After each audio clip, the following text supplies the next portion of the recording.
आज के डेट में सर जो हमारा आप ऑफ कैमरा डिस्कस कर रहे थे कि एग्रीकल्चर को कूल बनाने के चक्कर में आई थिंक ग्लोरिफिकेशन काफ़ी हद तक हो रहा है। खेती में पैसा है, एग्रीकल्चर नहीं करोगे तो फ्यूचर में कौन खिलाएगा लोगों को खाना। आप डे टू डे बेसिस पे किसानों से इंटरेक्ट कर रहे हैं, पॉलिसी लेवल पे गवर्नमेंट से आपका इंटरेक्शन होता है। कहाँ है आज के डेट में एग्रीकल्चर में? लेट्स स्टार्ट देयर कि according to you where are we standing in Indian agriculture today? अभी कुछ दिन पहले मैं नोम चॉम्स्की का एक इंटरव्यू देख रहा था और नोम चॉम्स्की ने एक बात कही है कि नैरेटिव उसका होता है जो हाईएस्ट बिडर है। Okay, I think that set me thinking कि ही इज सो राइट कि जो भी नैरेटिव देश में या मीडिया द्वारा उसको बिल्डअप किया जाता है, it is by the highest bidder. तो जो बिडर चाहता है कि भाई ये नैरेटिव हो, तो वो नैरेटिव पर्कुलेट करता है, वो नैरेटिव बनाया जाता है या नैरेटिव बिल्डअप किया जाता है। I am not surprise. तो जो आपने कहा कि भाई एग्रीकल्चर में बहुत संभावनाएं हैं, बहुत इसमें पोटेंशियल है, ये सब बातें जो हो रही हैं कि भाई एग्रीकल्चर में आप देखें तो खाना कहाँ से आएगा, वो खेती से आएगा, ये आप बातें सुनते हैं। ये नैरेटिव बिल्डअप किया जा रहा है और ये नैरेटिव बिल्डअप कौन कर रहा है? Highest bidder, the person who has the interest और commercial interest and so on, जिसको लगता है कि मेरा बिलियंस का एम्पायर खड़ा होगा, तो वो obviously इस फोकस पे या इस अटेंशन पे आपको ड्रॉ करता है।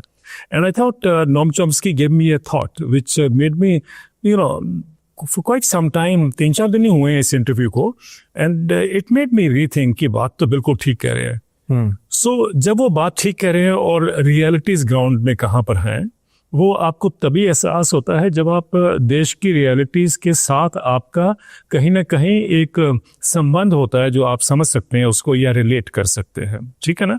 Then you try to ascertain कि भाई ये क्या कारण है कि भाई सच्चाई तो यहाँ पर है, and what we are being sold, the dreams being sold to us is on the other side. Then again I now realise कि that narrative is being built by the bidder, it's quite clear. But are we there or are we faced with this severe crisis that we don't want to see? I think वो fundamental है हर एक के लिए। मैं इसलिए कह रहा हूँ फंडामेंटल हर एक के लिए क्योंकि whether we like it or not, हमारे देश में जो एग्रीकल्चर है वो डोमिनेंट सेक्टर है। When I say dominant sector मतलब उसमें जो पॉपुलेशन जुड़ी हुई है। वी आर अवेयर, ऑफिशियली अगर डाटा देखते हैं सरकार का तो वो कहता है 46 और 47% टोटल पॉपुलेशन जो है वो एग्रीकल्चर के साथ इंगेज्ड है, ठीक है ना। एंड विच मीन्स डायरेक्टली और इनडायरेक्टली, विच मीन्स अगर हमारी 140 करोड़ की पॉपुलेशन है तो अगर आप 50% रफली मान लीजिए, अगर आप उसको एक उस पर फिगर पे ले आते हैं तो 50% मतलब 70 crore people are dependent directly और indirectly on agriculture. Now if they were doing well तो हमें सबका साथ सबका विकास करने का नारा लगाने की जरूरत ही नहीं पड़ती। But we are now saying कि यस ये करना चाहिए, हम मानते हैं करना चाहिए, है ना। लेकिन उसके लिए कहीं सोच है कि हम उसी नैरेटिव पे जा रहे हैं जो बिडर ने, हाईएस्ट बिडर ने जो बिल्डअप किया है। I think that is something which we need to open up eyes to and then think कि भी कहाँ हम लोग हैं। अब आपने कहा है कि भाई बिडर ये कह रहा है जो हाईएस्ट बिडर है, यू नो, कि साहब एग्रीकल्चर तो बड़ा ल्यूक्रेटिव है, इसके अंदर आपने कहा संभावनाएं बहुत हैं, प्लस टेक्नोलॉजिकल जो आजकल ग्रोथ हो रही है। But if you look at it globally, अगर आप देखें उससे कुछ पता चलता है।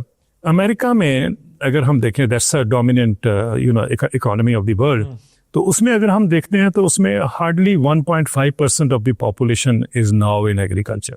1.5, जस्ट 1.5% पॉपुलेशन जो है वो एग्रीकल्चर में रह गई है।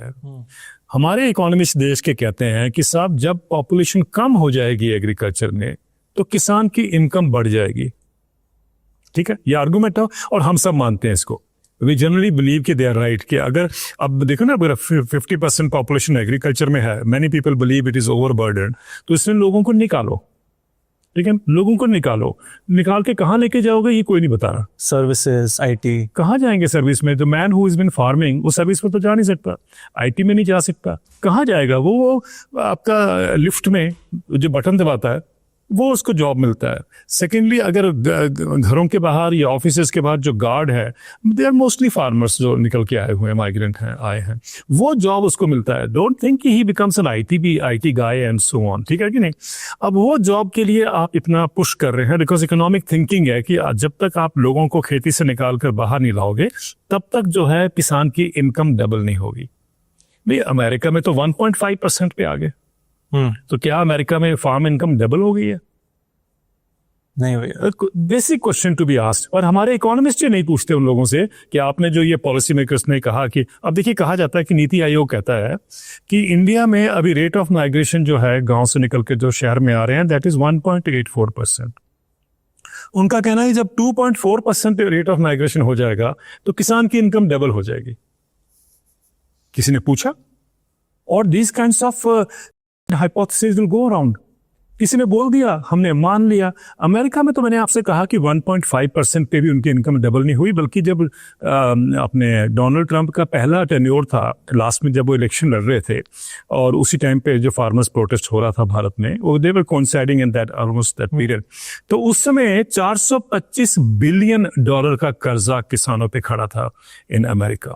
वो इनकम तो डबल होनी चाहिए थी, जो हमारे इकोनॉमिस्ट ने कहा, ठीक है, वहां तो हुई नहीं।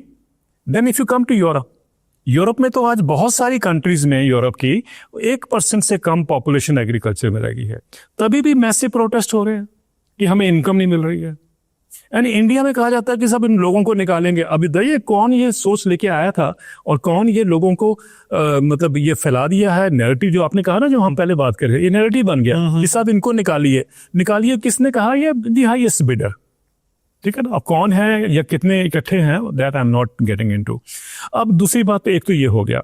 दूसरी बात, आपने ये भी कहा कि सब जो हमारे एग्रीकल्चर की सिचुएशन है इस समय, if I look at the potential and if I look at the realities, है ना उसका। अब रियलिटीज में तो ये है कि 1995 के आसपास नेशनल क्राइम रिकॉर्ड ब्यूरो ने फार्म को टेबुलेट करना शुरू कर दिया। अब डाटा जो कह रहा है वो ये है कि इतने सालों में 4 लाख किसान कर चुके हैं केवल भारत में। केवल भारत में 4 lakh is not a small number. लेकिन क्या हमारे देश में कभी भी किसी को लगा है कि यार ये तो इट्स एन शॉकिंग और eye opening thing and let's do something for agriculture? अगर हुआ होता तो 4 लाख तो नहीं मरते ना। एवरी ईयर अबाउट 15-20 हजार से ज्यादा लोग।